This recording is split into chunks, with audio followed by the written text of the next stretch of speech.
서울 아파트 가격의 바로미터 강남 재건축 엘리트 시세 분석해보는 시간을 갖도록 하겠습니다. 자, 매매가의 지수 변동률을 보면요, 강남구하고 송파구 모두 다 비슷한 흐름을 가져가고 있습니다. 한 3개월 정도의 집값 하락 기간을 끝내고 자, 어느 정도 보합으로 갔다가 그 이후에 집값 급등한 지는 2주 정도 됐어요. 자, 이 2주간의 기간에 3개월간의 하락분을 모두 다 반납하고 상승했던 단지가 지금 나올 정도로 단기간에 지금 급등을 하고 있더라. 자, 그래서 여러 규제가 나온다 얘기가 있는데 일단 이 단기 급등세는 멈추지 않을 거로 예상이 돼요. 근데 저도 좀 의아했던 게 11월부터 이제 강남구하고 송파구에 입주물량이 굉장히 많이 이제 밀려 있거든요. 그런 상황에서 갑자기 집값 프레임이 어떤 식으로 올렸냐? 자, 똘똘한 한 채로 올렸다가 그거를 이제 주택 소유주들이 호가를 올리면서 받아친 거죠. 그래서 이번에 집값 급등은 얼마나 거래량에 따라오느냐가 관건이다. 그래서 그걸 같이 봐드리면서 정리를 해드려 보겠습니다. 자, 잠실중흥 5단지 같은 경우는요, 저희가 뭐 이 아파트 사업성이나 위치 장점 그리고 세대수에 대한 여러 가지 의견을 많이 드려서 지금 이 아파트 단지에 있는 이슈 두 가지만 정리해 드릴게요. 자, 첫 번째는 이제 조합 간에 좀 분쟁이 좀 있어요. 어떤 것들이 있냐? 자, 이 아파트 단지가 이렇게 아마 이런 식으로 해서 도로를 하나 놓게 됩니다. 그리고 나서 위쪽은 주거지역, 아래쪽은 준주거지역으로 토지 용도 변경을 해줘서 여기에 주상복합이나 컨벤션, 호텔 같은 걸 이제 지을 수 있게 해준 거예요. 자, 그렇게 해서 이제 진행을 했는데 일단 단지가 두 개로 쪼개졌잖아요. 그 주민들이 제일 싫어하는 게 대단지에 이렇게 도로 크게 들어오는 걸 제일 싫어해요.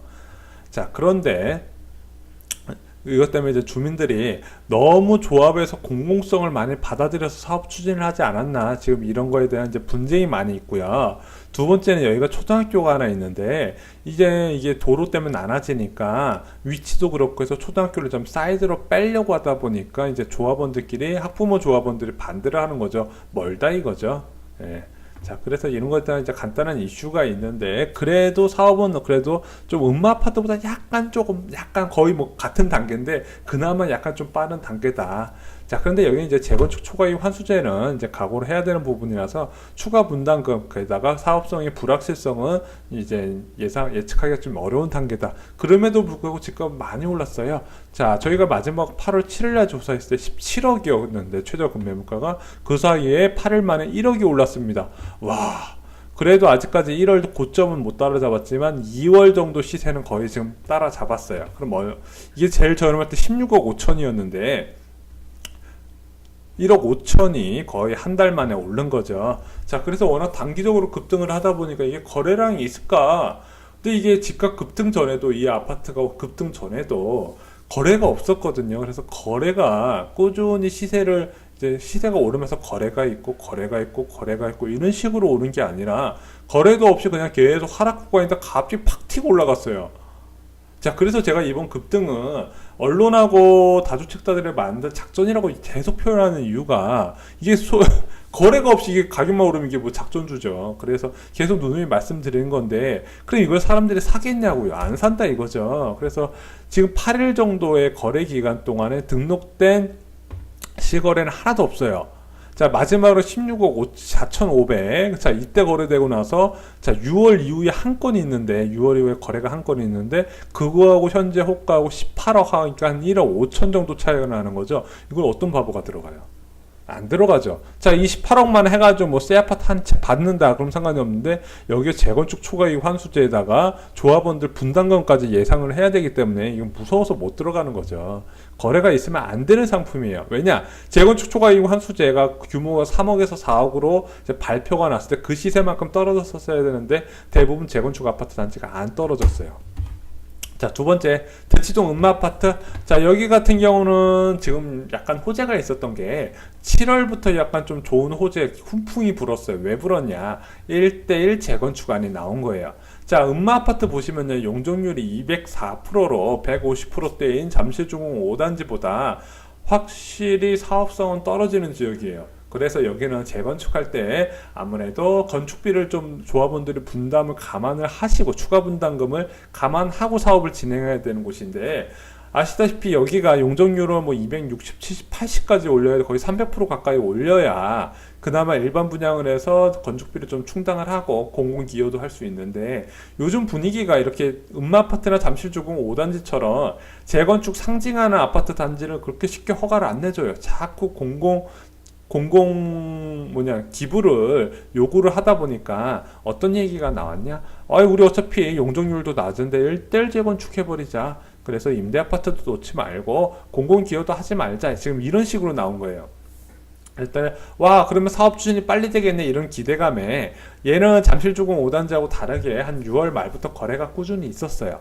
그래서 저가 매물에 좀 거래가 좀 있었는데 급매물 위주로 거래가 있었어요. 자, 그래서 여기 아파트 단지에 대한 거 좀 나중에 넣어드리겠지만은, 일단 이것도 위험이 있어요. 원래 계획은 4,424세대에서 5,900세대로 이제 1,500세대 정도 임대하고 이런 아파트 일반 분양 해가지고 이제 추가 분담금을 줄여야 되는데, 게다가 이런 재건축으로 그동안 추진하면서 설계도 하고, 그 전에 50층인가 올린다고 뻘짓도, 국제현상 공모로 뻘짓도 하고 여러 가지가 있었기 때문에 비용이 이미 발생을 했단 말이죠. 근데 1대1 재건축으로 바꾸면 다시 처음부터 시작을 해야 돼요. 기존은 다 버리고 다시 처음부터 해야 되는데, 조합원에서 이걸 받아주겠냐, 안 받아줄 가능성이 크죠. 그래서 조합원들끼리도 충돌이 많이 일어난다. 두 번째, 잠실주공 5단지처럼 재건축 초과이익 환수제 대상이기 때문에 여기는 추가 분담금 3억에서 4억 정도 예상해야 되는 지역이다. 제가 볼 땐 이렇게 말씀을 드리는 거죠. 자, 그럼 음마아파트 이런 리스크를 안고도 호가는 많이 올랐을까요? 예, 올랐어요. 자, 8월 7일보다 한 5천만 원 정도 시세가 오른 상태다. 자, 5천만 원 정도인데, 그건 이제 최저금 매물가가 오른 거고 평균 매물가는 큰 차이는 없어요. 그래서 오히려 8월 초에 빨리 올라버리고 8월 초에 급등을 하고 지금은 약간 좀 안정된 시기를 가고 있는 것 같긴 하지만 그래도 시세는 좀 올라가고 있는 추이다. 자, 그래서 16억부터 이 아파트는 무조건 지금 현재 바라봐야 되는데, 이거 보고 부동산 가면 더 비싸게 부를 수도 있어요. 자, 그래서 16억대다. 자, 16억에 용적률 200%가 넘는 아파트를 이제 재건축, 그것도 사업 대상 초기의 아파트, 들어갈 수 있는 강 큰 사람이 얼마나 많은가 했더니 꽤 있더라고요. 그래서 이 빨간색으로 표시한 게 신규 거래건입니다. 자, 신규 거래건 4건이 등록됐는데 6월에 한 건, 제가 볼 때 이거 중복해서 들어간 것 같은데요. 자, 7월에 3건이 있는데 7월에 3건, 자, 보통 금액을 보면 4억, 14억 7,500, 15억 1,000, 15억 2천으로 15억 전후에서 대부분 거래가 많이 이루어졌어요. 근데 지금 호가가 16억이, 최저가가 16억이잖아요. 1억 정도 갭 차이가 나요, 실거래가하고. 잠실주공 5단지랑 동일하죠. 자, 그러다 보니까 지금 아무리 음마아파트가 잘 나간다 하더라도 요거를 1대1 재건축으로 기대할 수 있을까? 추가로 수요가 붙을까? 이것도 또 관심이에요. 아무리 잘 나가는 강남이라고 하더라도 수요가 붙을 수 있을까? 자, 보면은 여기가 지금 16억이다 치고, 그럼 추가 분담금은 1대1 재건축한다 치고 한 3억에서 4억 들어간다 치면 19억에서 20억이잖아요. 근데 레미안 데시팔리스가 지금 23억이라고 그냥 가정을 하면은 그래도 3억 남고, 게다가 음마아파트는 임대도 없고 대단지에다가 용적률도 낮아서 층수도 낮은 쾌적한 단지라는 플러스로 한 25억까지는 가지 않을까, 이런 기대감에 사시는 분들도 있을 것 같아요. 한 5억 벌 수 있을 것이다. 근데 여기서 재건축 초과이익 환수제 또 금액 빼면은요, 실질적으로 투자 금액 대비 리스크가 너무 크다. 저는 이렇게 보고 있는 거죠. 자, 마지막으로 이제 송파구 잠실동 엘리트리 아파트, 이제 재건축 아파트 단지는 뭐 시세 대비 총알처럼 뿅뿅 올라가는 단지니까 그 다음으로 시세를 잘 반영하는 대단지 아파트 시세 볼게요. 리센치 아파트하고 트리지움 보겠습니다. 자, 리센치 아파트 마지막으로 8월 7일 날 13억 5천, 15억 1천이었는데 전용 59제곱미터는 시세 변동이 없는데 전용 84제곱미터가 15억 5천으로 중고층 호가가 한 4천만 원 정도 올랐어요. 자, 그래서 얘가 바닥일 때 한 14억 9천인데 완전 바닥에 비해서 한 6천만 원 정도 올랐죠. 그래도 재건축보다는 그렇게 변동폭이 크진 않아요. 6천이 아니구나. 8천이 올랐네요. 자, 그렇게 오른 상태다. 13억 5천, 15억 5천. 자, 전세 시세도 같이 올랐어요. 자, 그래서 지금 전용 84제곱미터, 59제곱미터하고 84제곱미터하고 좀 분위기가 다른데, 59제곱미터는 그대로 간다 치더라도 한 1,000만원 올랐고, 84제곱미터는 한 3,000만원 이상 올랐고요. 이 매물 소진되면 그다음부터 8억부터 시작해요. 그러면 리센치 아파트 전세 시세가 올해 전셋값 잠실발 전셋값 급락 이전 수준은 거의 회복되는 수준이거든요. 근데 아직까지는 뭐 급락세가 이제 급등세가 오래 유지될 것 같진 않아요. 왜냐면 이제 헬리오시티가 주변에서 곧 입주를 시작하는데 아마 10월부터는 영향을 받을 거예요. 10월부터는 헬리오시티 영향을 받아서 조정 받을 거니까 와 여기 집값 오르나 보다 해가지고 지금 뭐 불나방처럼 들어가실 필요는 없다. 자 그래서 전세가 매매가 같이 오르는 이유가 뭐냐, 제가 볼 때는 매매가 정말 많이 투자 수요가 많았으면 전세 매물이 늘어나서 오르면 안 되거든요. 그런데 매매가 전세가가 같이 올랐다는 거는 매매는 호가만 올랐고 호가가 오르다 보니까 실수요자가 매매가 아니라 전세를 선택했다 이렇게 보면 됩니다. 그 근거로 들 수 있는 게 뭐냐, 실거래가인데 실거래가 등록된 게 한 건밖에 없어요. 일주일 동안에 8일 동안에. 자, 잠실주공 5단지 한 건도 없었고 리센츠 아파트 한 건 있어요. 15억 7천에 누가 한 건 사긴 했습니다. 자, 그래서 59제곱미터는 여전히 3월 이후에 거래가 없고요. 그럼 6월, 7월, 8월 계속해서 거래가 지금 6월보다도 더 적잖아요, 거래가. 그런데도 그거보다 가격이 계속 오르고 있으니까 이 거래가 있을까? 저는 줄어들 거라고 본다는 거죠. 그래서 이번 집값 급등은 정말 거래 가뭄을 부를 것이고, 자, 공인중개업소 하시는 분들도 이 강의 들으시겠지만 이번 집값 급등은요, 그 거래 늘리는데 전혀 도움이 안 된다. 저는 이렇게 생각을 합니다. 자, 두 번째 잠실 트리지움 아파트.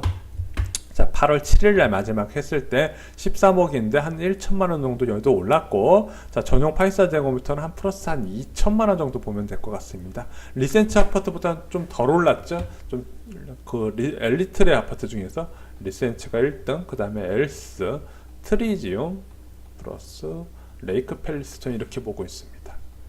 자, 그래서 1천에서 2천 정도 많이 안 올랐다. 왜 여긴 많이 안 올랐을까요? 그나마 거래가 한 건도 없었거든요. 자, 그래서 마지막으로 8월 7일 날 7월에 한 건 등록된 게 여전히 등록돼 있고 그 이후에 거래가 하나도 없더라.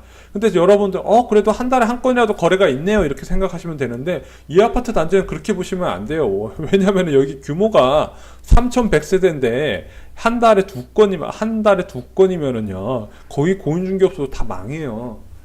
예, 이거 그렇게 거래 없으면 여기 그렇게 거래 없으면 안 돼요.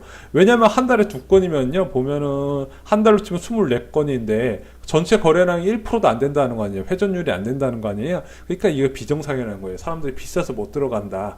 거래가 이렇게 떨어지는데 가격이 떨어져야지 호가를 급등시키고 있다는 거는 이제 시장이 잘못된 방향으로 흘러가고 있더라. 자, 그렇게 보실 수 있는 거죠. 자, 그래서 이 실거래가 보면서 송파구 강남구 다 집값 급등인 건 맞는데 실거래가 안 따라와요.